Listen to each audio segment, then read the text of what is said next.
Educar el carácter. Este es un modelo que no se ha explicado en la sesión anterior porque exigía una explicación un poquito más exhaustiva. No voy a utilizar toda la explicación porque necesitaríamos más de 2 horas. Normalmente nosotros tenemos una dimensión biológica, otra psíquica y otra espiritual.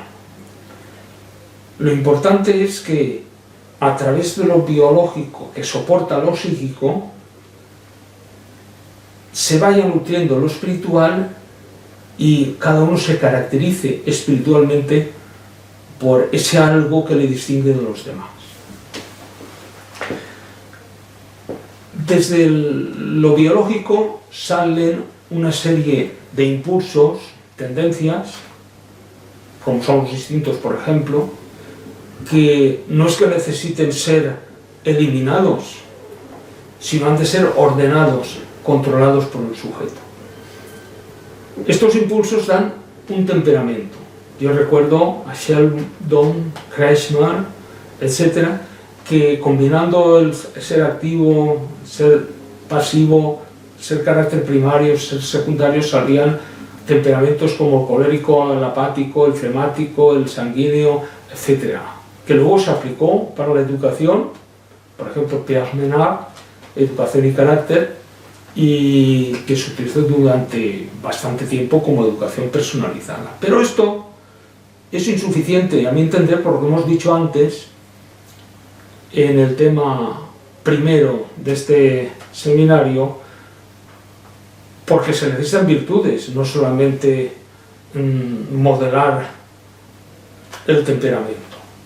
Si el temperamento es educado, entonces inmediatamente a través de la educación se adquiere virtudes.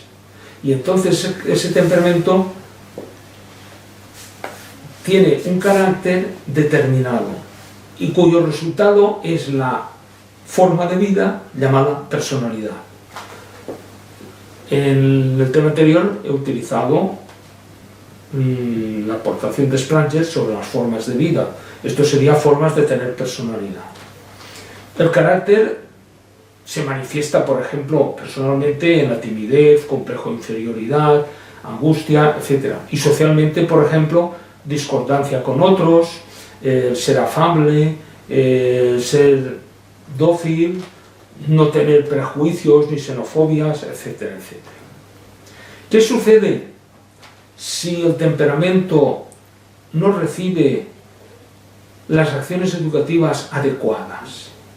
O simplemente no recibe acciones educativas, o recibe acciones educativas inadecuadas. Por ejemplo, he hecho un esquema en donde tengo en el centro egocentrismo, emotividad y sobreestimulación. Si las capacidades no son desarrolladas, conducen a esto. Si la socialidad es inacabada, conduce a esto.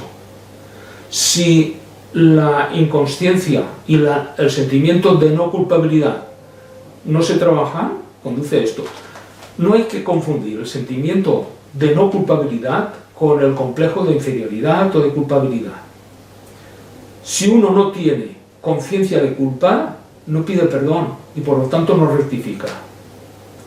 ¿Cuántos que han estafado, pública o particularmente, al no pedir perdón y no rectificar, y por lo tanto continúan con lo suyo? Si nosotros no relacionamos al educando con un grupo de referencia, sean los grupos que hay dentro del aula o con toda el aula, se produce aislamiento y esto produce también lo que hemos dicho, egocentrismo. Pero el problema es que el egocentrismo, la emotividad, la sobreestimación conducen a que esa agresividad que tenemos todos para poder autosuperarnos se convierta en agresión y por lo tanto ataque a los otros. Lo contrario es la buena educación.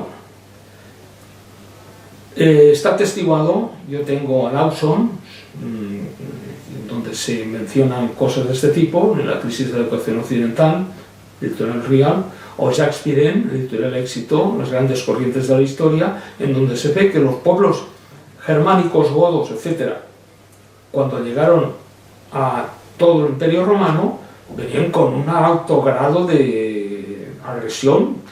La agresividad existía como agresión, intolerancia, etc.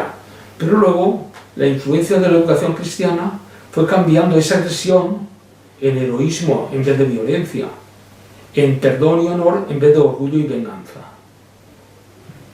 Es decir, el carácter en este caso se valora no como una firmeza, sino éticamente, como hacia qué fin tiende. ¿Tiende hacia la verdad o hacia el amor? ¿La verdad existe sin Dios? Esta es una cuestión. De aquí deducimos con Víctor García Oz que precisamente la familia y la escuela han de ser escuelas de verdad, de sinceridad. ¿Cómo se aprenden las virtudes? Probablemente, si son pequeños, inculcando los valores, enseñando lo que está bien y lo que está mal, porque en escuelas que no se dice lo que es bueno y lo que es malo. No se dice en qué consiste la libertad para, en vez de la libertad de, etc., ¿no? ¿Y esto cómo se hace? Pues como se echan los patos al agua y se enseñan a nadar, nadando, pues en este caso, haciendo actos positivos. El gran papel que juegan los encargos en la familia y en la escuela es decisivo. El sujeto que recibe encargos y se comparten las tareas entre todos los alumnos o entre todos los miembros de la familia, adquieren madurez, es decir, responsabilidad, servicio, esfuerzo, liderazgo, bienestar de los otros. Y eso precisamente es lo que llamamos tener buen carácter, porque uno se manifiesta, carácter es la marca que deja ante los otros de tener esas virtudes precisamente. Por lo tanto, ¿qué virtudes en concreto son las que funcionan? Aquí tengo un cuadro que he sacado de un libro de David Isaacs, con dos As, La educación de las virtudes humanas, de editorial EUNSA. Y dice, hay unas virtudes fundamentales: justicia, fortaleza, templanza y prudencia. De ahí se pueden sacar unas virtudes humanas: obedecer, sinceridad, orden, limpieza. Esto hasta los 7 años. Con lo cual eso es al mismo tiempo hábitos, porque las virtudes son hábitos positivos. De 8 a 12 años, la fortaleza se transforma en perseverar, el ser laborioso, el ser paciente, el ser responsable, el ser generoso. De 13 a 15 años, la templanza. Eso quiere decir que antes no. Antes, con el ejemplo, los padres proyectan su templanza, incluso la frugalidad a la hora de comer y beber. Pero la templanza se traduce en pudor, en el vestir, en manifestarse, sobriedad, ser sociable, respetuoso, ser sencillo, humilde y la civilidad. Y a partir de los 16 años la prudencia, que es una virtud intelectual pero también moral. Entonces tenemos la flexibilidad, la comprensión, ser leal, ser audaz, ser optimista. Y todo esto se relaciona con las virtudes teologales o religiosas. Hasta los 7 años el ejemplo global de los padres. De 8 a 12 la caridad. De 13 a 15 la fe. Y a partir de los 16 la esperanza. El resultado es alegría y madurez personal. Conviene leer ese libro para los padres, y los maestros y profesores lo pueden leer y traducir o trasladar, adaptar a las situaciones del aula. ¿Esto qué quiere decir? Si decimos que se educa de 8 a 12 años, primero la caridad y después en las otras etapas la fe y después la esperanza, pues hay que empezar por las cosas de andar por casa. Precisamente Quintana Cabanas, en Pedagogía Moral, dice que uno tiene que construir subjetivamente precisamente la conciencia moral, y precisamente aplicando la caridad, sus relaciones con la comunidad, como sujeto situacional. Y uno aprende las normas y valores morales en concreto para traducirlas en virtudes personales, porque, como diría Aristóteles y Maxime Tai, por ejemplo, uno aprende las virtudes en comunidad, en donde los valores se traducen precisamente en virtudes dentro de uno y fortalecen la voluntad. Y luego, mediante esa práctica, uno va poco a poco superándose y entra en una razón universal, donde uno aprende principios morales abstractos cuyo límite mínimo es la ley natural, como diría Ratzinger en Valores, Verdad y Poder. Ahora, hay un error: confundir verdad, valor y virtud. La verdad une el valor con la virtud, pero el idealismo lo que hace es eliminar la virtud y solamente hablar del valor, y establece valores, pero mínimos. Y aquí habría que recordar el artículo de Spemann sobre la dictadura de los valores. No se trata de que una persona aprenda unos valores mínimos. Eso lo hizo Hitler y Stalin, porque no tiene que regirse por los valores que le dictan, tiene que lograr sus valores. ¿Por qué esto es falaz?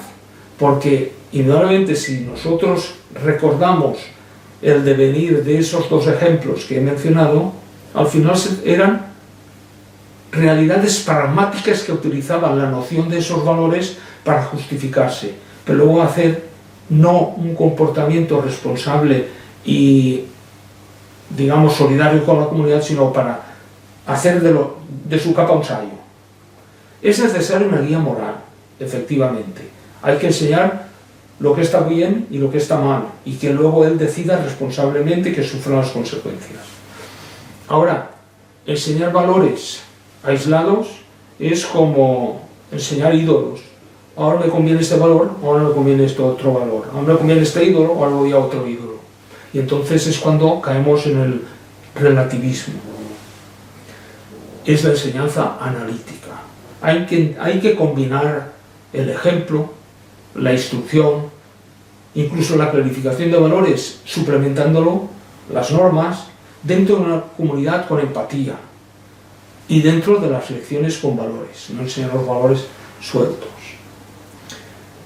¿Qué principios tenemos para, en esa situación, desarrollar precisamente el carácter de cada persona? Primero, que cada cual conozca su temperamento, sus tendencias y qué es lo que tiene que controlar más.